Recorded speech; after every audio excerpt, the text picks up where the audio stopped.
వీరు వెళ్ళి అడిగారు, ఎందుకయ్యా మీ స్త్రీలు నగ్నంగా నాట్యం చేయడం మీకు ఎందుకు ఇష్టం? మీ స్త్రీలు అక్కడికి వెళ్ళి నగ్నంగా వాళ్ళ ముందు నాట్యం చేస్తూ ఉంటే మీకు ఏమంత ఆనందం ఏంటి? అందులో గౌరవం ఏముంది అంటే వాళ్ళు చెప్పారు, ఇది మా సంస్కృతి అన్నారు. ఇది మా సంస్కృతి అన్నారు. బట్టలోడు తీసే సంస్కృతి నీదైతే నాకు బట్టలు ఇచ్చి గౌరవం ఇచ్చారయ్యా మా వాళ్ళు, ఎందుకు దేవుని రాజ్యం రాదనుకుంటాను నేను? తప్పకుండా వచ్చి తీరుతుంది, దేవునికి స్తోత్రం కలుగును గాక. నీకు బట్టలు ఇవ్వకపోతే అది నీ సంస్కృతా? నాకు బట్టలు ఇవ్వకపోతే నేను అమ్ముడిపోయినట్లా? ఇదెక్కడ న్యాయం? ఇదెక్కడ న్యాయం?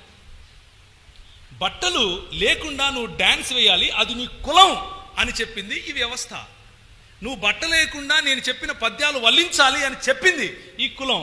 ఆ కులం ఈ రోజుకు కూడా మన మహబూబ్ నగర్ మరియు బీదర్ ప్రాంతాల నుంచి మహబూబ్ నగర్ వరకు కర్ణాటక ప్రాంతాలు మరియు మన తెలంగాణ ప్రాంతము బళ్ళారి వరకు కూడా ఈరోజు మన మధ్యలో కూడా ఆ సముదాయం నుంచి వచ్చిన వాళ్ళు ఉన్నారు. దేవునికి స్తోత్రం కలుగును గాక. ఈరోజు క్రైస్తవులుగా నిలబడి అంటున్నారు, మేము దేవుని పిల్లలం, మేము బట్టలు ఇప్పుకొని నాట్యం చేసేవాళ్ళం కాదు అని చెప్తున్నారు. ఎందుకు అనంటే మన సహోదరుల యొక్క పూర్వీకులు అన్నారు, ఇదిగో ఈ 66 పుస్తకాలు ఉండే బైబిల్ పట్టుకుని అన్నారు, ఇది వచ్చిందయ్యా మా చేతికి, మాకు అక్కర్లేదు డాన్స్ అన్నారు. ఇది వచ్చిందయ్యా మా చేతికి, మీ కింద మేమేంది డాన్స్ చేసేది అన్నారు. ఇది వచ్చింది మమ్మల్ని లిబరేట్ చేయటానికి. ఈ పుస్తకం మా చేతికి వచ్చింది, మేమేం ఖడ్గాలు పట్టుకొని యుద్ధాలు చేయము, మేమేం పెద్దగా జబ్బలు సరిచేదేవి లేదు. మాకు ఇదిగో ఈ గ్రంథం వచ్చింది, నల్ల పుస్తకం అని ఎగతాళి చేస్తున్నావు కదా, ఆ నల్ల పుస్తకం నాకు డిగ్నిటీనిచ్చింది, ఆ నల్ల పుస్తకం నాకు ఆత్మాభిమానాన్ని ఇచ్చింది, ఆ నల్ల పుస్తకం నాకు ఆత్మగౌరవాన్ని నేర్పింది. ఈరోజు జోగులాంబ అని గొప్పగా మాట్లాడుతున్నావు, కానీ దాని వెనుకున్నటువంటి ఒక పురాణం చెప్తాను చూడండి, భలే ఉంటుంది. మరి జమదగ్ని గారు, ఆయన భార్య ఉంటారు, ఆయనకు పరశురాముడు ఒక కుమారుడు, ఉన్న 3 కుమారుల్లో ఒకడు. జమదగ్ని గారి భార్య అయినటువంటి రేణుక గారు ప్రతిరోజు పోయి నీళ్లు తీసుకొని వచ్చి ఇచ్చేవారు. ఒకరోజు గంధర్వులు వస్తే వాళ్ళ మాయలో పడిపోయింది అని అనుకుని జమదగ్ని ఏమంటాడంటే, ఈ రేణుకను చంపేరా అని అంటాడు. 3 పిల్లల్లో ఒకడైనటువంటి పరశురాముడు, సరే నాన్న నేను చేస్తాను అని చెప్పి ఆమె తల నరికేస్తాడు. ఆమె తల నరికేసిన సమయంలో, సరే నా కొడుకు నా మాట విన్నాడని చెప్పి నేను నీకు వరాలు ఇస్తాను, చెప్పరా ఏం కావాలో అని అంటే, మా అమ్మ తిరిగి రావాలి అని అంటాడు. మీ అమ్మని తిరిగి రావాలి అని అంటే, మరి తలకాయ తీసుకొని వచ్చావు కదా, మొండెం ఏది అని అంటే, సరే నేను మొండెం తీసుకొని వచ్చిస్తాను నీకు అని చెప్పి ఒక శూద్ర జాతి స్త్రీ, ఒక అస్పృశ్యురాలు, దాసులు, దస్యులు, మ్లేచ్చులు అని ఎవరినైతే పిలిచారో, నల్లగా ఉంటారు, ఇంత బండగా ఉంటారు అని ఎవరినైతే పిలిచారో, ఒక అమ్మాయి, ఒక స్త్రీ అక్కడ నీళ్లు పట్టుకుంటూ ఉంటే వెళ్ళి దాన్ని తల నరకరా అని అంటే తల నరికాడు. అదే ఈ ఎల్లమ్మ. ఆ తల నరికి తీసుకొని వచ్చి రేణుక తల తీసుకెళ్లి ఆమెకు పెట్టి, ఆ సమయంలో ఆమె బట్టలు ఉన్నాయో లేదో కూడా తెలుసుకోకుండా ఆమె పరిగెట్టినప్పుడు రేణుక ఈ భూమి చీల్చబడి ఆమెను మింగేస్తుంది. అలా నగ్నంగా పరిగెడితే భూమి మమ్మల్ని తీసుకుంటుందిరా అని చెవులలో రింగులు తిరిగేట్లుగా కొన్ని వేల సంవత్సరాలు చెప్పారు. కాబట్టి బట్టలిప్పిపోయి మనము ఆరాధన చేస్తే మనము స్వీకరింపబడతాం అని నేర్పించారు. అది దీని వెనుకున్నటువంటి పుక్కిటి పురాణం. కానీ క్రైస్తవ మిషనరీలు ఏం చేశారు? నువ్వు దేవుని స్వరూపంలో ఉన్నావు అన్నారు.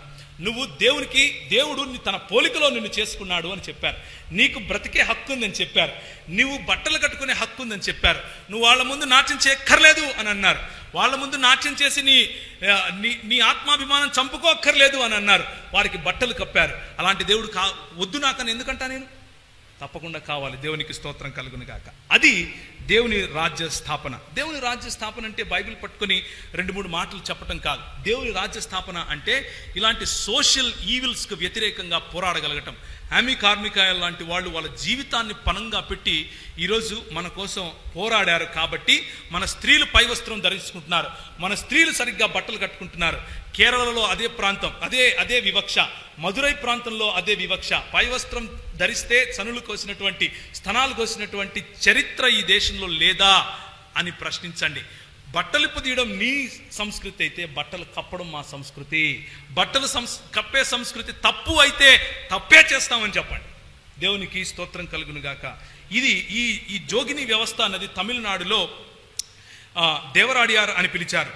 అలాగే ట్రావెన్కోర్ ప్రాంతంలో కుడిక్కార్లు అని పిలిచారు. ఆంధ్రప్రదేశ్ ప్రాంతంలో దోగములు, సానిలు అని పిలిచారు. కన్నడ స్పీకింగ్ ప్రాంతంలో బసవిలు అని పిలిచారు. గోవా ప్రాంతంలో భవినీలు అని పిలిచారు. మహారాష్ట్ర ప్రాంతంలో జోగతీలు, జోగినీలు అని పిలిచారు. ఈ వ్యవస్థ ఆన్ పేపర్ మీద ఈరోజు లేదు, కానీ ఈ రోజుకు కూడా ప్రాక్టీస్ చేస్తున్నారు. ఈ రోజుకు కూడా ప్రాక్టీస్ చేస్తున్నారు. అంటే దాని అర్థం ఏంటంటే ఈ నల్ల పుస్తకం ఇంకా అందరి చేతిలోకి వెళ్ళలేదు. మా పితరులు ఏదో చేశారు, మా పితరులు ఏదో చేశారు, మా పితరులు ఏదో చేశారు అని చెప్పుకోవడం కోసం ఇండాలజీ ప్రోగ్రాం కాదు, మనం ఏం చెయ్యాలి అన్నది ఆలోచించడం కోసం ఇండాలజీ ప్రోగ్రాం. ఈరోజు మనకు ఉన్నటువంటి అడ్వర్సరీస్ మనం చూస్తే, మనకు వ్యతిరేకంగా వస్తున్న భావజాలాలు చూస్తే, పొలిటికల్గా, ఆర్థికంగా అన్ని రంగాల్లోనూ మనల్ని కుదించేయాలి అన్నటువంటి ప్రణాళిక ఉంది, అది నిజం. కానీ మిషనరీ వ్యవస్థ ఈ దేశానికి వచ్చినప్పుడు అంతకంటే భయంకరంగా ఉండేది. అయినా కానీ వారు పోరాడారు, అయినా కానీ వారి ప్రాణాలు సైతం తెగించి పోరాడారు. కనుకనే ఈరోజు మనం ఇక్కడ కూర్చున్నాం, కనుకనే ఈరోజు మనం చదువుకోగలుగుతున్నాం, కనుకనే ఈరోజు దాన్ని ఏమంటారు, వెలివేయబడిన ప్రతి జాతి, శూద్ర జాతి అనండి, లేకపోతే అస్పృశ్యులనండి, లేకపోతే వనవాసులనండి, ఈ 3 తెగలకు సంబంధించిన ఎవరైనా సరే ఈరోజు చదువుకుని పైకి వస్తున్నారు, ఈరోజు రాజ్యాధికారం వైపుకు వెళుతున్నారు అని అంటే అది కేవలం మిషనరీ పరిచర్య యొక్క ప్రతిఫలం అని నేను మీకు తెలియజేస్తున్నాను. కొన్ని విషయాలు మాట్లాడి నేను ఒక నెక్స్ట్ ప్రోగ్రాంలోకి వెళ్తాం. బహుభాషా కోవిదుడు అని ఒక ఆయనకి పేరుండేది, తెలుగు ప్రేమి అని పేరుండేది. ఆయన నిఘంటువు రాశాడు. నిఘంటువు రాసిన తర్వాత a grammar of the Telugu language అని రాశాడు 1857లో. ఆ తర్వాత a dictionary of mixed dialects and foreign words అని 1854లో రాశాడు. ఆ తర్వాత ద తెలుగు రీడర్ అనే పుస్తకం రాశాడు. ఎ లిటిల్ లెక్సికన్ అన్నటువంటి ఇంకొక పుస్తకం 82లో రాశాడు. 53లో dialogues in Telugu and English అనే పుస్తకం రాశాడు. ఆ తర్వాత 1852లో జిల్లా డిక్షనరీ అని రాశాడు. ఆ తర్వాత డెస్పిటేషన్స్ ఆన్ విలేజ్ బిజినెస్ అని 1855లో రాశాడు. అలా చెప్పుకుంటూ రాసుకుంటూ పోతే రాజుల యుద్ధములని, లోకం చేత వ్రాయబడిన శుభవర్తమానము అని, ఆ తర్వాత ఆంధ్ర గీర్వాణ చందము అని, తెలుగు ఆంగ్ల నిఘంటువు అని చెప్పి కొన్ని వందల పుస్తకాలు రాసి ఈరోజు గద్య భాగాలను మన చేతికి ఒక ఆయన అందించాడు. ఆయన ఎవరు అనంటే నా స్నేహితుడు ఇక్కడ నరసింహ ఉన్నాడు. నేను నరసింహ మా కుటుంబానికి సంబంధించి చెందిన వాళ్ళు కొంతమంది ఉన్నాం. మేము కడప జిల్లా నుంచి వస్తాం. 1850 ప్రాంతాలలో కడప జిల్లాకు కలెక్టర్గా ఒక ఆయన ఉండేవాడు. ఆయన పేరు చార్ల్స్ ఫిలిప్ బ్రౌన్ గారు. సిపి బ్రౌన్ గారు ఈరోజు నువ్వు నేను తెలుగులో న్యూస్ పేపర్ చదువుతున్నామంటే దానికి కారణం ఆయన. ఆ రోజు ఉన్నటువంటి ఎవరైతే విద్యావంతులు అని చెప్పుకున్నారో 1850కి ముందు, 1840కి ముందు, ఆ విద్యావంతులు తెలుగు భాషను మ్లేచ్ఛ భాషగా అభివర్ణించారు, తమిళ భాషను మ్లేచ్ఛ భాషగా అభివర్ణించారు, కన్నడ భాషను మ్లేచ్ఛ భాషగా అభివర్ణించారు, మలయాళ భాషను మ్లేచ్ఛ భాషగా అభివర్ణించారు. అది నీచమైన భాష అని చెప్పారు. దాని ఎందుకు రా అని అన్నారు. ఒకవేళ మాట్లాడితే సంస్కృత పదాలు కలిపినటువంటి పద్య రూపంలో మాట్లాడుకోవాలి అని చెప్పారు. అంతేకాని సామాన్య మానవులు మాట్లాడుకునే మాటలు వాటిని మరి బయట ప్రాంతంలో మాట్లాడుకోవచ్చు, కానీ అవి రాసేంత గొప్ప భాషలు ఏమీ కాదు అని చెప్పి నీ భాషను నా భాషను తొక్కేస్తే, సిపి బ్రౌన్ బయట నుంచి వచ్చిన వ్యక్తి రాస్తే గాని మన చేతికి న్యూస్ పేపర్ రాలేదు. ఇది దేవుని రాజ్య సువార్త. దేవుని రాజ్యము అన్నది కేవలము ఆత్మలను రక్షించటం మాత్రమే అని అనుకుండేరు పొరపాటున. ఆ ఆత్మను రక్షించటానికి ముందు చేయాల్సిన పనులు చాలా ఉన్నాయి. ఆ ఆత్మను రక్షింపబడిన తరువాత కట్టేటటువంటి పని చాలా ఉంది. కేవలము మధ్యలో పని చేసేసి మధ్యలో వదిలేస్తే మిడిమిడిగానే మనం అంతరించిపోతాం అన్న విషయాన్ని గుర్తు చేయటం కోసం ఈ మాట చెప్తున్నాను. ఆయన 15 ఎకరాల భూమిని కడప జిల్లాలో తీసుకుని, కడప మా ఊర్లోనే తీసుకుని ఒక పెద్ద గ్రంథాలయాన్ని స్థాపించి ఆయన పేరట సిపి బ్రౌన్ గ్రంథాలయం అని అక్కడున్నటువంటి ప్రజలు ఆయన పేరట అది స్థాపించుకున్నారు. అది నువ్వు నేను సంఘము మర్చిపోయింది, సమాజం మర్చిపోలేదు. మన సంఘం మర్చిపోయింది. ఈయన ఎవరో తెలుసా? సిపి బ్రౌన్ గారు ఒక మిషనరీ కొడుకు. బెంగాల్ ప్రాంతంలో వీరు పరిచర్య చేసే సమయంలో ఆయన ప్రార్థన చేస్తూ ఉండగా మరి ఈ రాయలసీమ ప్రాంతానికి ఆయన ట్రాన్స్ఫర్ చేయబడ్డాడు. రాయలసీమ ప్రాంతంలో ఉన్న భాషను, ఆ సంస్కృతిని, ఆ కల్చర్ను చూసి ప్రేమలో పడ్డాడు. ప్రేమలో పడి వాళ్ళని ప్రేమించి వారి కోసం తన జీవితాన్ని సమర్పించాడు. ఆయన కలెక్టర్గా ఉండి మరి సుఖవంతమైన జీవితం జీవించాలి. ఆయన he was the district administrator. ఆయన కలెక్టర్గా ఉండేవాడు. కానీ ఆయన కలెక్టర్ గిరిని మర్చిపోయి ఒక బ్రాహ్మణుడి యొక్క బ్రాహ్మణుడు చనిపోతే ఆ బ్రాహ్మణుని తగిలేసి దగ్గర భార్యను తీసుకెళ్లి తగిలేస్తున్నారు. ఆయన పరిగెట్టుకుంటూ వెళ్ళి తన కార్యాలయాన్ని విడిచిపెట్టి అక్కడికి వెళ్ళి అది ఆపాడు. వివక్ష ఎవరు చూపిస్తున్నారు ఇప్పుడు? బ్రాహ్మణుడు తగిలేసినా పోరాడింది ఎవరు? బ్రాహ్మణవాదుల క్రైస్తవులు పోరాడారు. న్యాయము అందరికీ న్యాయమే అని నిలబడింది. న్యాయము అనేటటువంటి దేవుని రాజ్యం యొక్క సంకల్పాన్ని తీసుకుని వచ్చింది క్రైస్తవ మిషనరీ.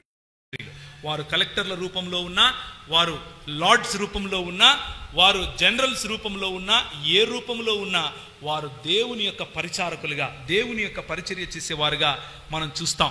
కాంట్రాస్ట్ ఏంటి?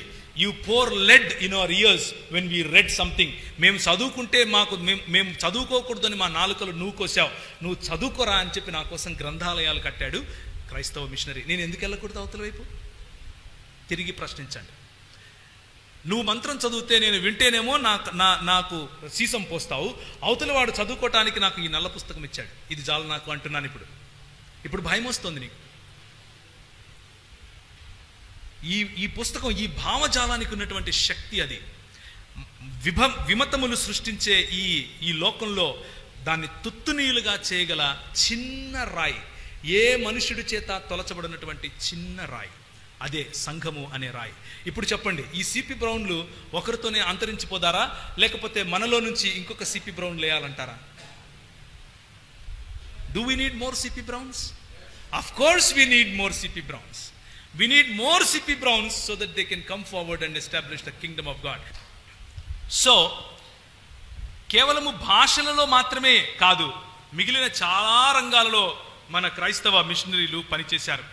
మీరు రఘుపతి వెంకటరత్నం నాయుడు గారు, ముట్నూరి కృష్ణారావు గారు, కొండా వెంకటప్పయ్య పంతులు గారు, వీరందరూ కూడా పేరుకు ఇంకా హైందవ్యంలో ఉన్నామని చెప్పుకున్నప్పటికీ వారి జీవితాలలో క్రైస్తవ విలువలను పాటించిన వారు, క్రైస్తవ విలువలను పాటిస్తూ బ్రతికినటువంటి వారు, క్రైస్తవ ఇన్స్టిట్యూట్స్లో చదవటం కారణంగా గొప్ప గొప్ప లీడర్స్గా వారు అయ్యారు. వారి వెనుక క్రైస్తవ మిషనరీలు నిలబడి, వీరు ముందు నిలబడి చేస్తే ఇది బయట దేశం వాళ్ళు చేస్తున్నారు అని గ్యారంటీగా అంటారు కాబట్టి స్థానికంగా ఉన్నటువంటి నాయకులను నిలబెట్టారు. నన్ను వెనక వేసేది నువ్వు, నన్ను ముందు పెట్టి ప్రోత్సహించేది మిషనరీలు. నేను ఎందుకు వాళ్ళతో వెళ్ళకూడదు అని తిరిగి ప్రశ్నించండి. ఎందుకు వెళ్ళకూడదు? ఇందులో పంతులు ఉన్నారు, ఇందులో నాయుడు ఉన్నాడు, ఇందులో రావు ఉన్నారు. వివక్ష ఏది? వివక్ష? ఏ వివక్ష లేదు. ఇక ఒక గవర్నర్ యొక్క పర్స్పెక్టివ్ చూడండి. ఆయన సర్ రివర్స్ థామ్సన్ ఏమంటున్నాడు అని అంటే, నా జడ్జిమెంట్ ప్రకారము క్రైస్తవ మిషనరీలు చేసినటువంటి పనితో గవర్నమెంట్ వారు పనిచేసినటువంటి దాన్ని కనుక పోల్చి చూస్తే వీళ్ళు చేసిన పని ప్యూర్ అన్సెల్ఫిష్ జీవన శైలి, ఏమాత్రము స్వార్థం లేనటువంటి జీవన శైలి తీసుకొని వచ్చి they have exercised power and produced results that words cannot fully describe అంటున్నారు. మన మాటలు చెప్పలేనటువంటి గొప్ప పనులు వాళ్ళు చేశారు అంటూ మన తెలుగు రాష్ట్రాల్లో జరిగిన దాని గురించి ఆయన ఇచ్చినటువంటి స్టేట్మెంట్ అది. 1870లో 138 ఎడ్యుకేషన్ ఇన్స్టిట్యూషన్స్, కేవలం ఆంధ్ర మరియు మెడ్రాస్ ప్రెసిడెన్సీ గురించి మాట్లాడుతున్నాను.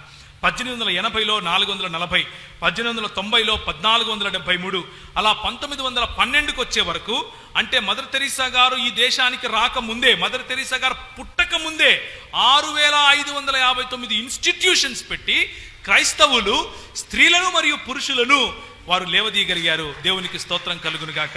ఇప్పుడేమో మదర్ తెరీసా వచ్చి ఏమో చేసింది, మదర్ తెరీసా వచ్చింది ఏమో చేసి అనింది అని ఏడుస్తారు. ఆమె పుట్టక ముందు జరిగింది ఇది.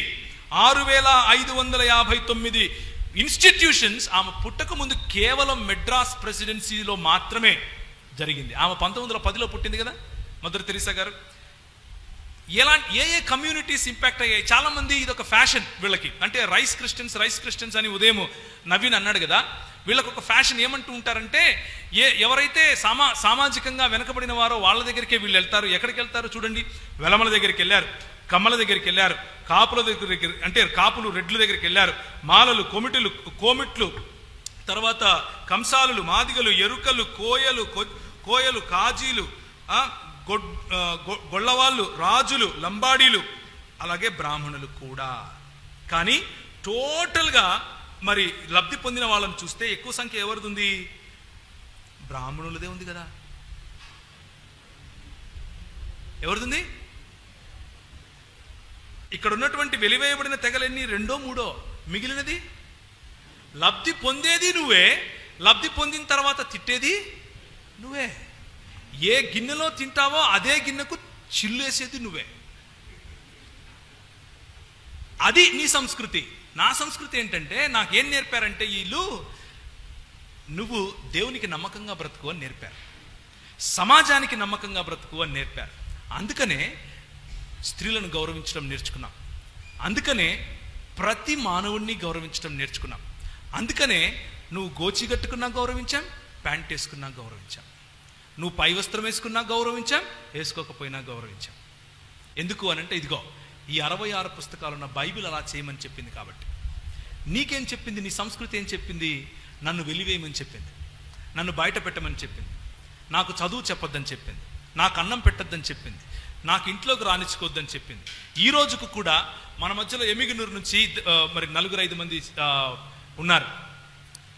క్రికెట్ ఆడుకుని వాళ్ళు దగ్గరున్న హోటల్కి వెళ్ళి నీళ్లు తాగుదాము అని అంటే వాళ్ళు అడుగుతారు, ఏంటోళ్ళరా మీరు అని అడుగుతారు. ఈరోజు ఇది 2018, మీరు వాళ్ళైతే ఈ గ్లాస్ కాదు ఆ గ్లాస్ అని చెప్తారు. ఇది నీ సంస్కృతి. నేను ఎందుకు వెళ్ళకూడదు? తిరిగి అడగండి, నేను ఎందుకు వెళ్ళకూడదు? వెళ్తాను. ఎందుకు? సమానత్వము దేవుడిచ్చాడు, నాకు సమానత్వం నువ్వు లేదంటున్నావు. కాబట్టి నీచ సంస్కృతిలో నేను ఉండను, నాకు గౌరవం ఇచ్చే సంస్కృతిలో నేను ఉంటాను. They gave respect to us, they revolutionarily transformed my society, they encouraged religious status. Conversions తర్వాత ఎవరైతే చదువుకున్నారో వాళ్లకు హయ్యర్ లెవెల్ పనులు వాళ్ళు ఇచ్చారు, విమెన్ ఎంపవర్మెంట్ చేశారు, హోలిస్టిక్ డెవలప్మెంట్ ఇచ్చారు. Art colleges 22, non missionary 11. ఎప్పుడు మెడ్రాస్ ప్రెసిడెన్సీ గురించి మాట్లాడుతున్నాను.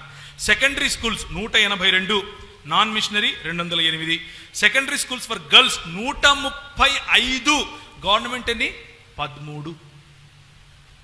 అసలు ఉందా 135 ఎక్కడ, 13 ఎక్కడ?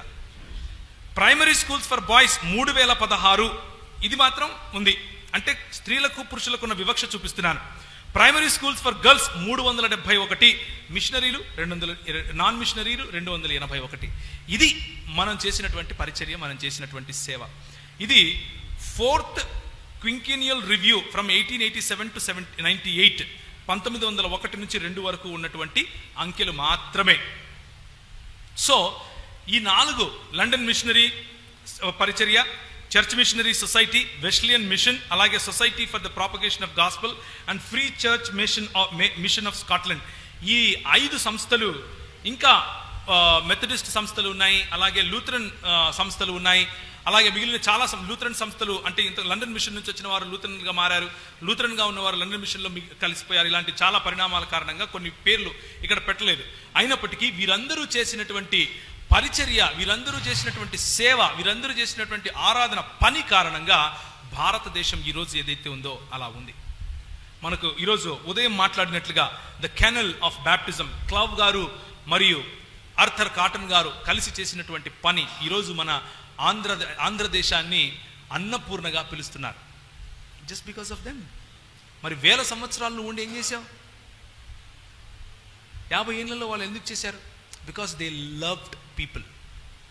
ఎందుకు అనంటే ప్రజల పట్ల ప్రేమ, ఎందుకు అనంటే నిస్వార్థమైన సేవ, ఎందుకు అనంటే ప్రజలను ఉద్ధరించాలి, ప్రజలు ముందుకెళ్ళాలి, ప్రజలు బలపడాలి, దేవుని రాజ్యము స్థాపించబడాలి. ఒకప్పుడు స్టూవర్ట్పురం అంటే భయం. ఒకప్పుడు ఆ ప్రాంతానికి వెళితే రాత్రి 6 కాదు కదా, సాయంత్రం 5 కాదు కదా, మిట్ట మధ్యాహ్నం వెళ్ళాలంటే భయం. ఈరోజు అది సాల్వేషన్ ఆర్మీ వారి కారణంగా ఇట్ బికేమ్ ఈ స్టూవర్ట్పురం, ఒక్క స్టూవర్ట్ దొరగారి కారణంగా. అక్కడ ఉన్నటువంటి సముదాయం దొంగతనం చేసే సముదాయం. టైగర్ నాగేశ్వరరావు గారు అని అంటే భయం ఒక్కొక్కరికి. ఇందిరాగాంధీ కూడా అప్పుడు ఏదో ఇది ఆర్డినెన్స్ జారీ చేసిందంట ఆయన పట్టుకోమని. నాకు తెలియదు అది నిజమో కాదో, it is just hearsay, I don't know, I never read it. కానీ ఈరోజు చూస్తే స్టూవర్ట్పురం అలా లేదుగా. దానికి కారణం ఏంటి? మరి భారతదేశానికి నువ్వేం చేశావు అని అడిగినప్పుడు ఆ దొంగతనంలో ఉన్నటువంటి ఆ సముదాయం కోసం నువ్వేం చేశావు? అక్కడికి వెళ్ళి రక్తం కార్చింది ఎవరు? అక్కడికి వెళ్ళి వాళ్ళ కోసం పోరాడింది ఎవరు అన్న విషయాన్ని జ్ఞాపకం చేసుకోవాలి. స్త్రీలను, సంఘంలో ఉన్నటువంటి స్త్రీలను కలిపారు, నాయకత్వం ఇచ్చారు. కాబట్టే స్త్రీలు ఈరోజు బయటకు వస్తున్నారు. మన దేశంలో ఈ రోజుకు కూడా నువ్వు మడిగట్టుకొని మూల కూర్చోవాలి అని చెప్పే సముదాయాలు లేవా? ఈరోజు ఎందుకని మన స్త్రీలు ముందంజలో ఉండి అన్ని విషయాల్లోనూ పోరాడుతున్నారు, అన్ని విషయాల్లోనూ ముందుకొస్తున్నారు మన మధ్యలో సత్యఝరి అనే ఈ పుస్తకం చూడండి. వాస్తవాల విపులీకరణ, ఈర్ష్య, అసూయల స్వార్థ వికృత మతోన్మాద ముసుగు చీల్చిన ప్రభు సత్య జ్ఞాన ప్రేమ తత్వము. ఇది రాసింది ఒక స్త్రీ. దేవునికి స్తోత్రం కలుగును గాక. మన మధ్యలో హేమలత ఆంటీ గారు ఉన్నారు. ఆమె ఒక్కసారి లేచి నిలబడినట్లయితే. మరి మీ అందరికీ ప్రభు నామంలో వందనాలండి. నేనేదో బుక్ ప్రమోషన్ కోసం వచ్చానని మాత్రం అనుకోవద్దండి. ఇప్పటిదాకా పొద్దున్నుంచి నేను ఒక 11 తర్వాత ఎంటర్ అయినట్టున్నాను. ఇప్పటిదాకా నేను విన్న మాటలు అన్నీ కూడా ఆంథ్రోపాలజీ సబ్జెక్టుకి సంబంధించినవి. ఎంత సంతోషంగా ఉందంటే, నేను వచ్చి ఆంథ్రోపాలజీ స్టూడెంట్ని, ఇక్కడికి వచ్చిన తర్వాత ఏదో నా సబ్జెక్ట్ కాన్ఫరెన్స్కి వెళ్ళినట్టుంది నాకు. Thank you very much. Even అమ్మాయి పేరేంటి?